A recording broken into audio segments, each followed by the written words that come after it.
नमस्कार, एक्सेल गुरु चैनल में आपका स्वागत है। तो लास्ट वीडियो में हमने सीखा था कि हमें टोटल किस तरह से करना है, यानी सम का फॉर्मूला सीखा था। आपको मैंने रैन बिटवीन सिखाया था। उसके अलावा हमने एवरेज, काउंट, मैक्स, मीन इस तरह के फॉर्मूले सीखे थे। अगर आपने ये वीडियो नहीं देखा है तो उसका लिंक मैं ऊपर दे रहा हूँ। लिंक में आप क्लिक करके वीडियो देख सकते हो। अभी सबसे इम्पोर्टेंट चीज़ एक्सेल के बारे में जो मैं आपको बता रहा हूँ कि अगर आप कहीं पे भी जॉब करोगे, अगर आपके पास स्किल नहीं है एक्सेल से रिलेटेड जो भी स्किल है, एडवांस एक्सेल का अगर स्किल नहीं है तो आपको हो सकता है काफ़ी दिक्कतें आए या काफ़ी परेशानी हो जाए। और अगर आपके पास एक्सेल का स्किल है तो आपका जो भी काम है वो बहुत ही ईजीली और बहुत कम समय में आप हो सकता है। तो एक्सेल के जो स्किल है, सबसे इम्पोर्टेंट जो चीज़ें हैं उसमें बेसिक तो मैंने आपको बता दिया है। तो एक्सेल की जो सबसे इम्पोर्टेंट स्किल है वो है एक्सेल के फॉर्मूलाज। अगर आपका इस फॉर्मूला पे एक अच्छी तरह से अगर आप सीख जाते हो तो इससे आप जहाँ पे भी जॉब करोगे या इंटरव्यूज़ में जाओगे तो आपको बहुत अच्छे से हो सकता है अच्छी जॉब भी मिल जाए और अच्छे से आप सक्सेस भी हो जाए। तो आज हम इसी एक्सेल स्किल में से एक जो फॉर्मूला है वो है ईफ का फॉर्मूला, वो मैं आज आपको सिखाने वाला हूँ। अगर ये फॉर्मूला आप सीख गए तो आपके लिए ये बहुत ही अच्छी बात रहेगी और आगे चल के भी आप एक्सेल में बहुत सारी चीज़ें इफ़ का फॉर्मूला यूज़ करके आपका काफ़ी समय आप बचा सकते हो।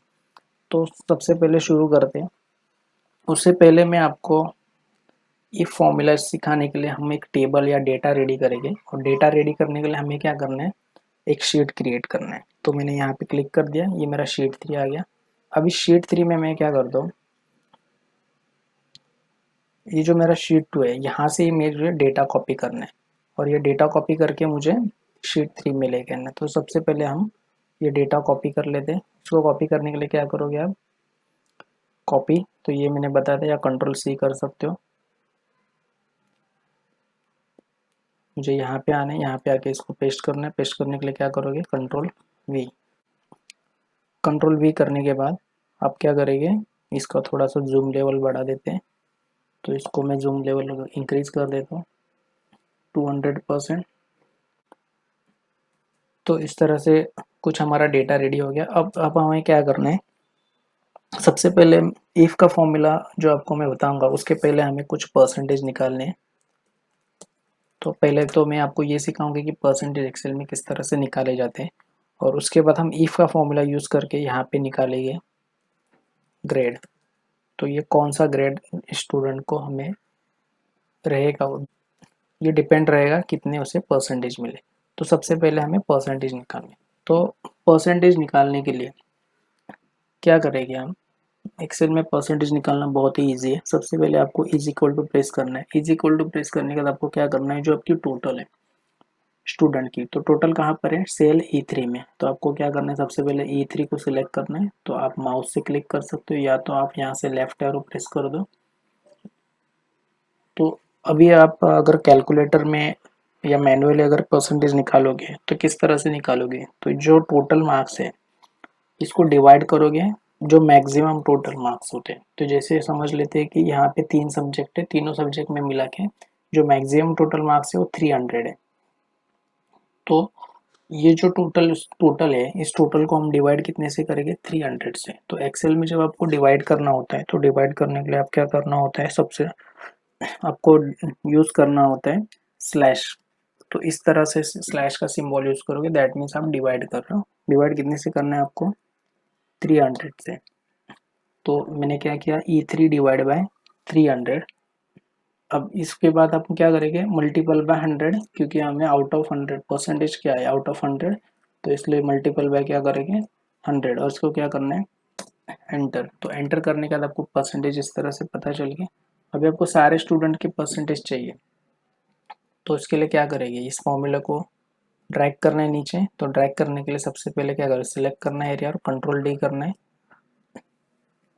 कंट्रोल डी करना, अभी इस तरह से आपको डेसिमल प्लेसेस में भी आ रहा है। तो डेसिमल यहाँ कम करना है, तो यहाँ से होम टैब में नंबर ग्रुप में जाएंगे, यहाँ से आप डेसिमल निकाल सकते हो, यहाँ से इंक्रीज कर सकते हो, यहाँ से डिक्रीज कर सकते हो। तो ये एक तरीका है जिससे हम परसेंटेज निकालते। अभी अगर हमें यहाँ पे परसेंटेज का सिंबल चाहिए, जैसे 85 दिख रहा है बट 85 के बाजू में परसेंटेज का सिंबल भी होना चाहिए, तो उसके लिए हम क्या करेंगे, तो बहुत ही ईजी है। सबसे पहले क्या करते हैं, इस फॉर्मूला को हम सिलेक्ट करके डिलीट करते हैं। मैं फिर से फॉर्मूला लगाता हूँ, तो क्या करेंगे, सबसे पहले इज इक्वल टू करने के बाद क्या करोगे, E3 divide by maximum total marks है आपके 300। इसके बाद हमने क्या किया था, इंटू 100 किया था इस तरह से, लेकिन ये आपको नहीं करना है। अगर आपको परसेंटेज का सिंबल चाहिए तो उसके आप क्या करोगे, सिंपली एंटर करने का, तो कुछ इस तरह से वैल्यू आएगा आपका।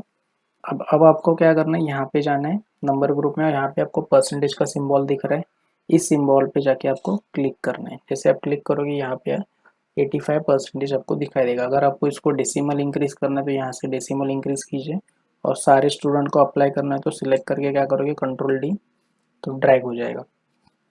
तो इस तरह से आपका परसेंटेज सिंबल के साथ आ जाएगा। अगर आपको विदाउट सिंबल चाहिए तो आप क्या करेंगे, मल्टीपल बाय 100 करेंगे। तो मैं विद सिंबल रखता हूँ। अभी हमें यहाँ पे आगे क्या करना है, यहाँ पे हमें ग्रेड दिखाना है। अब ग्रेड किस तरह से दिखाएंगे, तो मैं यहाँ पे एक टेबल बना देता हूँ। तो इस टेबल में हम क्या करते हैं, अगर किसी स्टूडेंट के जो परसेंटेज है, या अगर परसेंटेज, तो मैं यहाँ पे लिख देता हूँ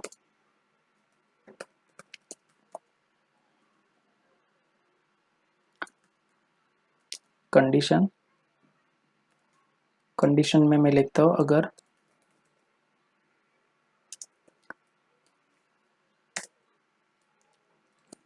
ग्रेटर देन क्या लिखेंगे हम, 75।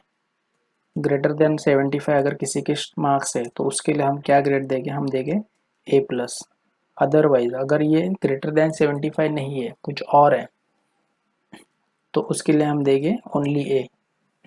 तो इसका मतलब यहाँ पे 85 है तो इसको क्या ग्रेड मिलेगा, A+। यहाँ पे 67 जो कि 75 से कम है तो इसको मिलेगा A। तो सबसे शुरू करते हैं, सबसे पहले क्या करेंगे, यहाँ पे टाइप करेंगे इज इक्वल टू टाइप करने का आपको क्या करना है, आपको लिखना है इफ लिखने का आपको करना है ब्रैकेट ओपन। ब्रैकेट ओपन जब आप करोगे तो आपको नीचे हिंट दिख रहा है। हिंट में सबसे पहले क्या आ रहा है, लॉजिकल टेस्ट। उसके आगे अगर आप देखोगे तो क्या दिखता है, वैल्यू इफ ट्रू, और आगे उसके बाद दिखता है वैल्यू इफ फॉल्स। तो 3 तरीके के आपको वैल्यूज यहाँ पे एक्सेल को बताना है। तो logical test is what, condition. तो कंडीशन क्या है आपकी, तो मेरी कंडीशन ये है कि अगर परसेंटेज ग्रेटर देन 75 है, तो ग्रेटर देन 75 परसेंटेज कहाँ पे लिखे हुए हैं, परसेंटेज लिखे F कॉलम में थर्ड रो में, क्योंकि मैं थर्ड रो पे फॉर्मूला लगा रहा हूँ। तो मैं यहाँ पे क्या लिखूंगा, F3। तो मैंने लिखा इफ, उसके बाद मैंने लिखा ब्रैकेट ओपन करके F3, मतलब अगर F3 में जो भी परसेंटेज है वो है ग्रेटर देन। अब एक्सेल में जब आपको बताना होता है ग्रेटर देन, तो ग्रेटर देन बताने के लिए आपको एक सिंबल देना होता है। तो ये सिंबल कुछ इस तरह से होता है। तो ये हो गया ग्रेटर देन। ग्रेटर देन क्या बताया गया, अगर F3 में जो वैल्यू है वो ग्रेटर देन 75% है, तो मैं यहाँ पे क्या लिखूंगा, 75। अब यहाँ पे परसेंट का सिंबल है तो इसलिए यहाँ पे भी देना पड़ेगा। अगर यहाँ पे सिंबल नहीं होता तो आप सिंबल नहीं देते। उसके बाद आप क्या करोगे, कॉमा। कॉमा देने के बाद वैल्यू इफ ट्रू, तो वैल्यू इफ ट्रू, तो मेरा आंसर क्या होना चाहिए, तो आंसर होना चाहिए A+।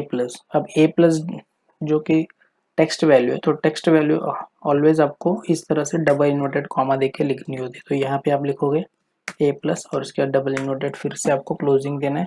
उसके बाद आप क्या करोगे, कॉमा। अब कॉमा देखिए यहाँ पे क्या दिखा है, वैल्यू इफ फॉल्स। तो अगर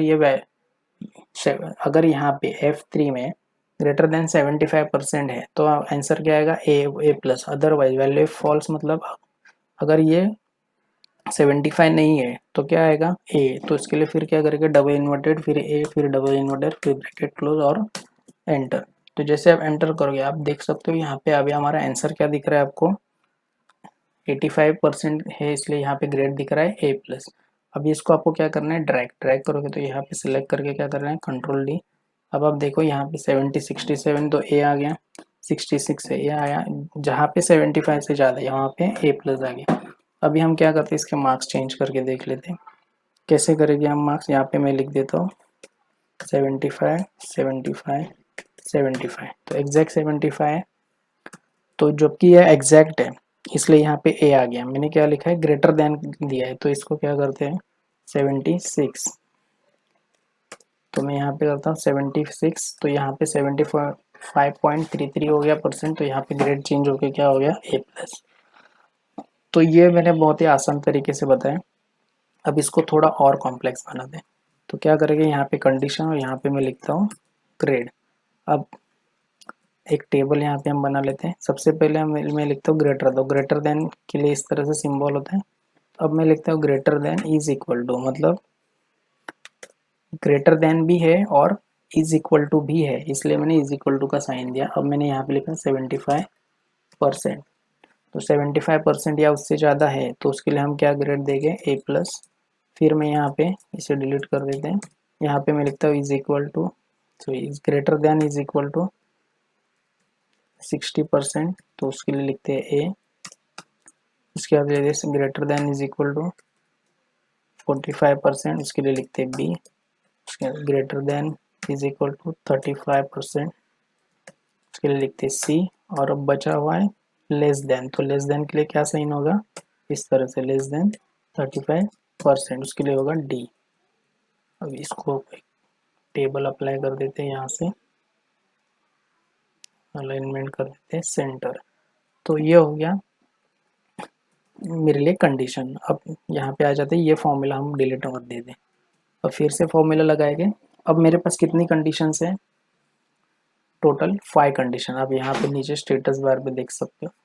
तो आउट ऑफ, पहले इससे पहले मैंने सिर्फ 2 कंडीशन दी थी, अब मैं 5 कंडीशन लूँगा। तो 5 में से आपको लिखनी कितनी है, 4 कंडीशन। लास्ट कंडीशन लिखने की ज़रूरत नहीं है, आप डायरेक्टली डालोगे। तो 4 कंडीशन लिखने के लिए आपको इफ़ कितने बार यूज़ करना होगा, 4 बार। तो सबसे पहले शुरू करते, यहाँ पे लिखेंगे इज इक्वल टू, फिर लिखेंगे इफ़ लिखने का क्या करना है, ब्रैकेट ओपन। ब्रैकेट ओपन होने के बाद फिर क्या लगेगा, लॉजिकल टेस्ट। लॉजिकल टेस्ट में मुझे क्या बताना है, मेरा कंडीशन क्या है, अगर percentage greater than is equal to 75% है तो मैं लिखूंगा इफ़ परसेंटेज कहाँ पे मेरे F3 में, तो मैंने लिखा if F3 greater than is equal to के बाद मैं क्या लिखा 75 और परसेंट का साइन इसलिए दे रहा हूँ क्योंकि यहाँ पे भी है एफ, मेरे F3 सेल में। अगर यहाँ पे नहीं होता तो मैं यहाँ पे भी नहीं देता। अब मैं दूंगा कॉमा। कॉमा देने के बाद अगर ये कंडीशन ट्रू है तो वैल्यू ऑफ ट्रू क्या लिखोगे आप, हम लिखेंगे A+, लेकिन किस, बिकॉज ये टेक्स्ट वैल्यू तो क्या लिखना है, डबल इन्वर्टेड कॉमा में, और आगे आप क्या करोगे A और प्लस का साइन दोगे, ब्रैकेट डबल इन्वर्टेड आपको क्लोजिंग भी देना है। ये हो गया। इसके बाद फिर से आपको क्या देना है, कॉमा, ब्रैकेट क्लोज नहीं करना है, ठीक है। कॉमा देने के बाद अब क्या पूछ रहा है, वैल्यू इफ फॉल्स, लेकिन वैल्यू इफ फॉल्स अब नहीं डालेंगे क्योंकि हमारे पास और भी हमें 3 कंडीशन और लिखनी है। तो तीनों कंडीशन इसी तरह से लिखेंगे जैसे फर्स्ट कंडीशन लिखी है। तो इसके लिए आप फिर से क्या करोगे, इफ लिखोगे। इफ लिखने के बाद यही फॉर्मूला आपको रिपीट करना है, सिर्फ 75% की जगह आप क्या डालोगे 60%। तो आप क्या लिखोगे, if F3 is greater than is equal to 60%। उसके बाद आप क्या दोगे, कॉमा। कॉमा देने के आपको क्या लिखना है, value of true. Value of true क्या आएगा आपके लिए, डबल इन्वर्टेड कॉमा में आपको लिखना है A। फिर आप लिखा दोगे कॉमा। अब कॉमा देने के बाद नेक्स्ट कंडीशन क्या है मेरी, फिर से मुझे लिखना है इफ, फिर आप क्या करोगे, ब्रैकेट ओपन। ब्रैकेट ओपन करने के बाद आप क्या लिखोगे, F3 is greater than is equal to 45%, फिर आप दोगे कॉमा। उसके बाद आपका value of true, value of true क्या आएगा, B आएगा। फिर आप दोगे कॉमा। कॉमा देने के बाद फिर से आप क्या लिखोगे, इफ। यानी जब भी आपको वैल्यू फॉल्स दिखेगा तो आपको वैल्यू फॉल्स नहीं डालना है, आपको नेक्स्ट फॉर्मूला डालना है या नेक्स्ट कंडीशन डिफाइन करना है। तो इसलिए हम फिर से लिखेंगे इफ लिखने के बाद आप क्या लिखोगे, F3 is greater than is equal to 35%, comma. तो अगर ये 35% या उससे ज़्यादा है तो आप यहाँ पे क्या दोगे, bracket open C। Bracket open C हो गया, सॉरी डबल इन्वर्टेड कॉमा में C। तो डबल इन्वर्टेड कॉमा C होने के बाद फिर आप दोगे कॉमा। अब क्या बता रहा है, लास्ट कंडीशन आपकी बची, तो लास्ट कंडीशन हमें डिफाइन करने की ज़रूरत नहीं है, यानी जो लेस देन 35 वो लिखने की ज़रूरत नहीं, हम डायरेक्टली लिखेंगे। डायरेक्टली मतलब ये जो भी कंडीशंस है, ये सारी कंडीशंस अगर कोई फुलफिल नहीं करता है कोई वैल्यू, तो उस केस में क्या होगा, तो उस केस में क्या आएगा, डी। अब क्या करना है, हमने कितनी बार इफ का ब्रैकेट ओपन किया है, 1 2, यहाँ पे 3 और यहाँ पे 4, तो 4 बार हमने ब्रैकेट ओपन किया, तो 4 बार आपको लास्ट में जाके ब्रैकेट क्लोज करना है। तो आप क्या करोगे, 1 2 3 4, तो जो लास्ट ब्रैकेट है वो आपका ब्लैक कलर में होगा।